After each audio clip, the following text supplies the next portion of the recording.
ఆంధ్రగలం news కి స్వాగతం. పల్నాడు జిల్లా వినుకొండ పట్టణం Narasaraopet road Gangineni function hall నందు రేపు ఉదయం దళిత క్రైస్తవుల ఆధ్వర్యంలో భారీ సదస్సు కార్యక్రమం జరగనుంది. ఈ కార్యక్రమ నిర్వాహకులు మాట్లాడుతూ ఇటీవల కాలంలో బాపట్లకు చెందిన ఓ పాస్టర్ ఎస్సీ రిజర్వేషన్లపై జరుగుతున్న కేసు విషయంలో సుప్రీంకోర్టు తీర్పు ఆక్షేపణీయమని తెలిపారు. అదేవిధంగా రాజ్యాంగ వ్యతిరేకమని, రాజ్యాంగంలో సమానత్వం గురించి పేర్కొన్న ఆర్టికల్ 14, 15లకు వ్యతిరేకమైనదని, అలాగే రాజ్యాంగంలో మత స్వేచ్ఛ గురించి పేర్కొన్న ఆర్టికల్ 25పై కూడా వ్యతిరేకంగా వచ్చిన ఈ తీర్పును ఖండిస్తూ ఎస్సీ రిజర్వేషన్లపై చేస్తున్న దుర్మార్గపు చర్యను తిప్పికొట్టాలని పిలుపునిస్తూ రేపు జరగబోయే దళిత క్రైస్తవుల సదస్సును జయప్రదం చేయాలని మీడియా సమావేశంలో తెలిపారు. ఈ కార్యక్రమంలో వినుకొండ నియోజకవర్గం మరియు పట్టణానికి చెందిన పాస్టర్లు, దళిత సంఘ నాయకులు, సామాజిక ఉద్యమకారులు తదితరులు పాల్గొన్నారు.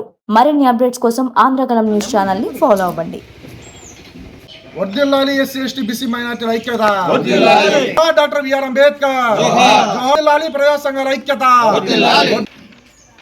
కేంద్ర ప్రభుత్వం అధికారంలోకి వచ్చిన తర్వాత దాదాపుగా గడిచిన ఈ 12 సంవత్సరాల నుంచి ఎవరైతే ప్రధానంగా ఈ దేశంలో ఉన్నటువంటి మూలవాసులు ఎవరైతే ఉన్నారో, దళిత బహుజనులు, ముస్లిం మైనారిటీలు ఎవరైతే ఉన్నారో వాళ్ళనే ప్రధాన ఉద్దేశంగా, వాళ్ళనే ప్రధాన టార్గెట్గా చేస్తున్న అఘాయిత్యాలు అన్నీ కావు.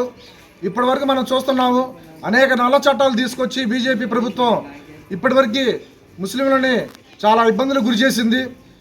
ముస్లింలు అయిపోయారు, ఇప్పుడు క్రైస్తవుల జోలికి వస్తున్నారు. గతంలో మనం చూసాం, మణిపూర్లో ఒక మహిళని నగ్నంగా ఊరేగించి అక్కడ ఏ విధంగా ఎంతమందిని నరరూపంగా అక్కడ మానభంగాలు చేసి ఎంతమందిని హత్యాకాండలు చేశారో మనం అందరం చూసాం గతంలో.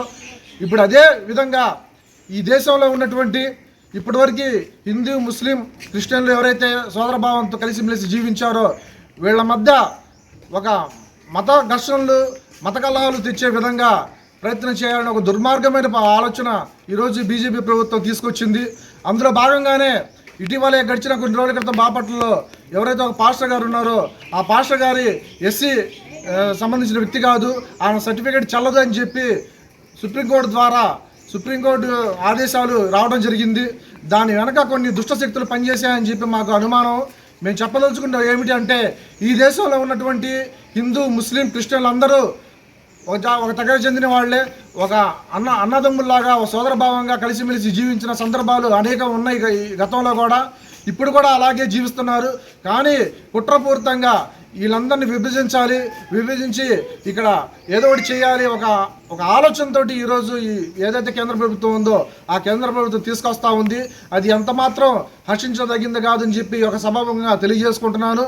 మన ముఖ్య విషయం ఏమిటంటే, ఏదైతే ఈ ముస్లింలకు సంబంధించి వివాదాస్పదమైన కొన్ని నల్ల చట్టాలు తీసుకొచ్చారు, దాంతోపాటు ఇక క్రిస్టియన్లకు సంబంధించి కూడా గతంలో కూడా తీసుకొచ్చారు, ఇప్పుడు కూడా తీసుకొచ్చి అనేక మారణకాండాలు చేసే విధంగా, దుర్మార్గమైన ఆలోచనలు చేసే విధంగా ఈరోజు ప్రయత్నాలు జరుగుతూ ఉన్నాయని చెప్పి మనందరూ తెలుసుకోవాలి.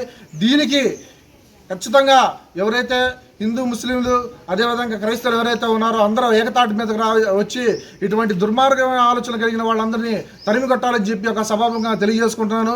అదేవిధంగా రేపు 29వ తారీఖున గంగినేని ఫంక్షన్ హాల్లో జరగబోయే ఏదైతే ఈ భారీ సదస్సు కార్యక్రమం ఏదైతే ఉందో ఆ కార్యక్రమానికి కులమతాలకు అతీతంగా అందరూ ఇచ్చేసి ఆ కార్యక్రమాన్ని జయప్రదం చేయవలసిందిగా ఈ యొక్క సభాముఖంగా తెలియజేసుకుంటూ, ఇటువంటి దుర్మార్గమైన ఆలోచన కలిగిన ఎవరినైనా కానీ ఎండగట్టాలని చెప్పి ఒక సభాముఖంగా తెలియజేసుకుంటూ సెలవు తీసుకుంటాం.